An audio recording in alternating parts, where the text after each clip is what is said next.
I asked you what would be the one positional battle in training camp that'd excite you the most, I already know the answer. At least I think I do. It'd be Rutger McGroarty versus fill in the blank to get a top 6 job.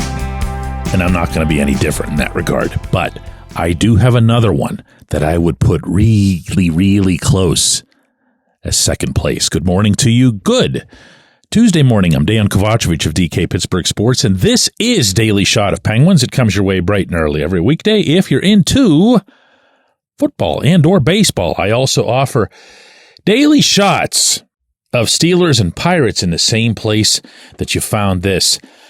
Training camp is, I think, 2 weeks and 1 day away. They have not announced that yet. The Penguins haven't.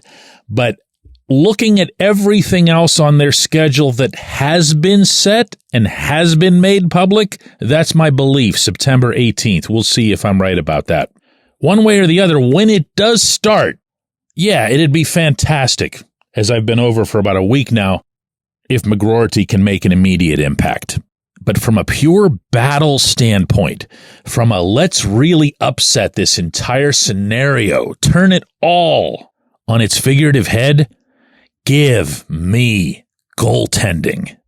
And unlike a year ago, I'm not limiting this to Tristan Jarry, the obvious incumbent, Alex Nedeljkovic, the upstart journeyman minor league backup, and some prospects thrown in just to make sure that they run the drills properly. That's not this.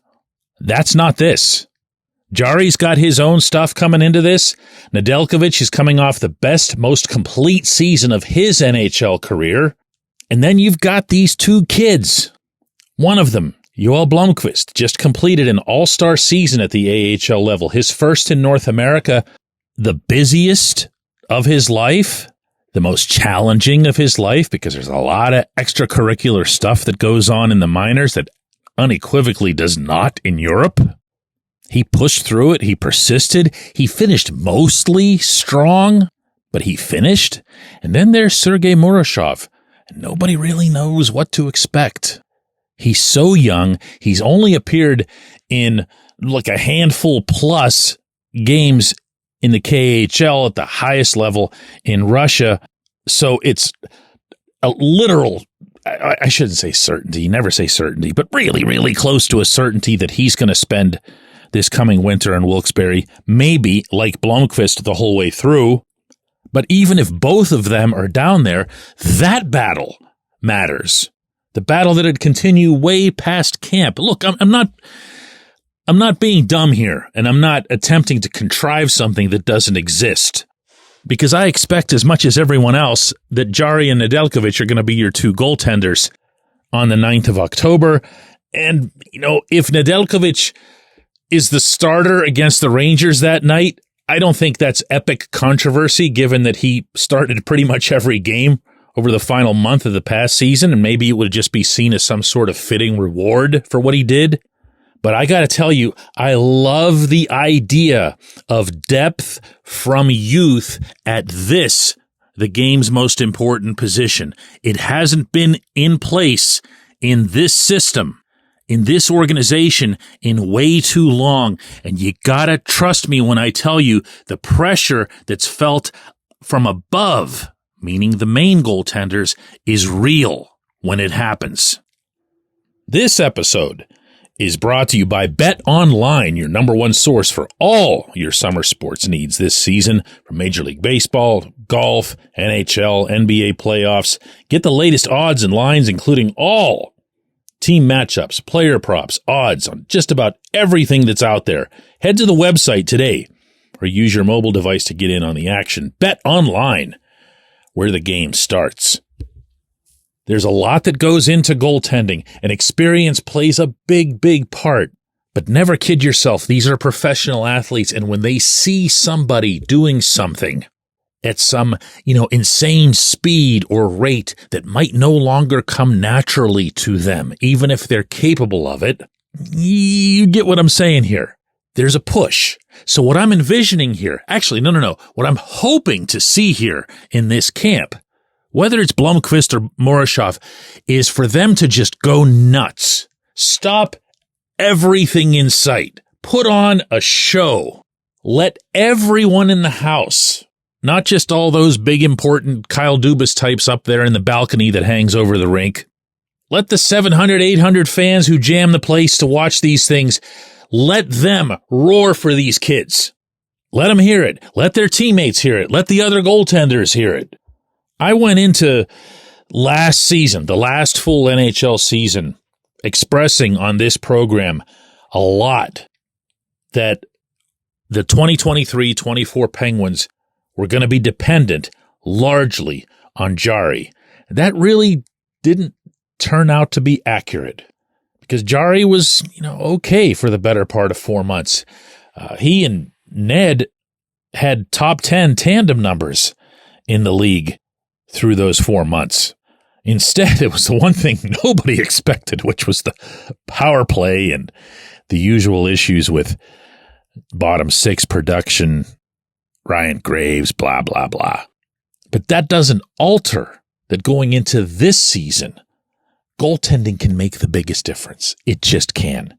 If you have the caliber of goaltending that's stealing games on a regular basis, or even on an irregular basis, stealing some games, it builds up the confidence in all of the skaters in front of you. It builds up confidence in the system because it feels like it's working even when it isn't necessarily working. And it does beat up your opponent. Well, if the two main guys don't get the job done, it sure is nice knowing that there are two who could come in, or at least one of the two who could come in and give that a try himself. When we come back, J1Q.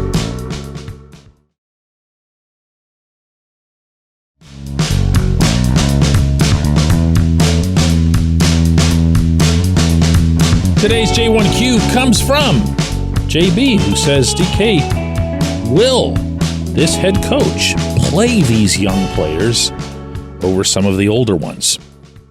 Now, that's a question that's obviously best answered by Mike Sullivan, but even if he tells you exactly what you want to hear, and for that matter, what I'd want to hear, it doesn't matter. Not until he actually does it. He does have exceptions along the way. He did roll Marcus Pettersson out there immediately. He did commit to John Marino like 1 week into Marino's first camp. He has consistently stood behind Drew O'Connor. He did throw Valtteri Puustinen onto the first team power play when times were truly desperate last season. He can do this. There is precedent. But here, I guess, is where there's some daylight between the situations that I just described and the ones that might come into play this winter.